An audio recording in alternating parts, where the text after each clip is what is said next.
Welcome to another trade of the day. If you haven't guessed it, Virgin Galactic is going to be the target here. An unbelievable move up. They got the FAA approval and the stock is gone to the moon. You're going to ask yourself, I usually short some of these big moves to the upside. How are we going to do that today? How was I successful and able to short it? Well, first things first, I actually drew a couple of lines in this chart. 50, a psychological level for us here. I'm going to file that one away, and then pre-market trading. I love sometimes to look at one of the active stocks in the morning. Where is the volume coming in? And on this particular occasion, there was a big first break at this 45.50 to 46 even area here, guys. You get a move to the upside on volume at 8 o'clock. It sustains that breakout. Now you sort of fast forward into the open. Talk about that 50 level at the top. We had a pre-market high just shy of that around 49.50. When you have a move this big, you were gapping up from 40, you just made a move from the cluster at 34 to 38, you get a big return, it's Friday.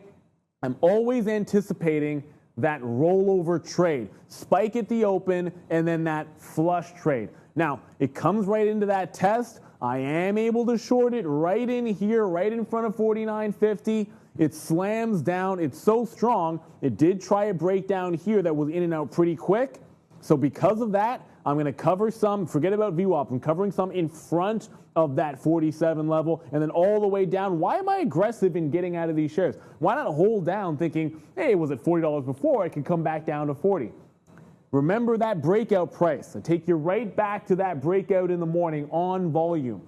Tons of concern for me that you're going to find a bit of a base out in this level. So I was covering in front of it, anticipating it. It then bounced shy. I actually thought that this bounce at 46 and change was really the bounce off of this level, and it was no longer going to retest it. So it then made a move in here. I covered again and saying that's got to be it. Ends up, it goes all the way and tests almost perfectly that previous breakout price from the morning. So we did leave a little bit on the table, but I wasn't quite done. I still believed in that theory. But if you're going to short the second time through, and in this particular case, it's really the third time it's testing this level in front of 50 even. I said a few things on the live show. One of them was I am not getting in at VWAP. Sometimes you get that downward trend on a gap up and retracement play. Not getting into VWAP too strong. That was the first thing I said. The second thing was wait to get a very, very good price on that pop. Do not short it early. So I get it right here around that 49. It was a 49.50 high at that particular time. The third thing I said was I'm not even giving it to 50. I'm just covering at the high of the day because if it breaks that, it's likely taking 50, and we have other plans for that level. We get a bit of a short in there. I also said make sure we take some out more shallow because it's so strong. I only get a couple legs out and then break even on the rest. Come back to that 50 even area. Took the breakout at 50, and this is the thing that's not going to age well. When we're initially going to make this video, we're sitting here at like 52, 53, and it's like, yeah, immediately on the breakout trade, I saw 51.30 on the daily. I'll just cover in front of it. I kind of thought it was going to be a good short. It's still going to be one of my best stocks of the day, but not managing to hold on to a piece. I usually get out in those thirds. In this particular case, thirds. In this particular case, I got out in quarters. I almost never have an entry and then only get out a couple of times.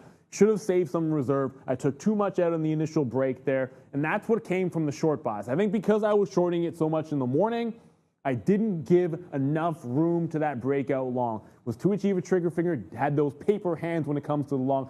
Either way, it was all about formulating those levels, understanding the relative strength, and that's why you didn't want to gamble it was going to go lower in that particular case. Virgin Galactic to the moon. Made money on the short. Made not enough on the long. Always learn. Even if you don't trade something like this today, you have to learn from the price action. So when you get another stock that goes to the moon like this, you can avoid getting blown out on that opening long and then miss out on the move. You can take advantage of the short opportunities and then catch the breakout. Where's it going to end? I have absolutely no idea, but what an unbelievable day for Virgin Galactic. Let me know, definitely in the comments if you caught some of that breakout at 50 and you're still holding on to it. I'd love to hear from you guys. As always, best of luck trading, and tune into our morning show and afternoon every single day. The market is open at TraderTV.Live. See you out there, guys.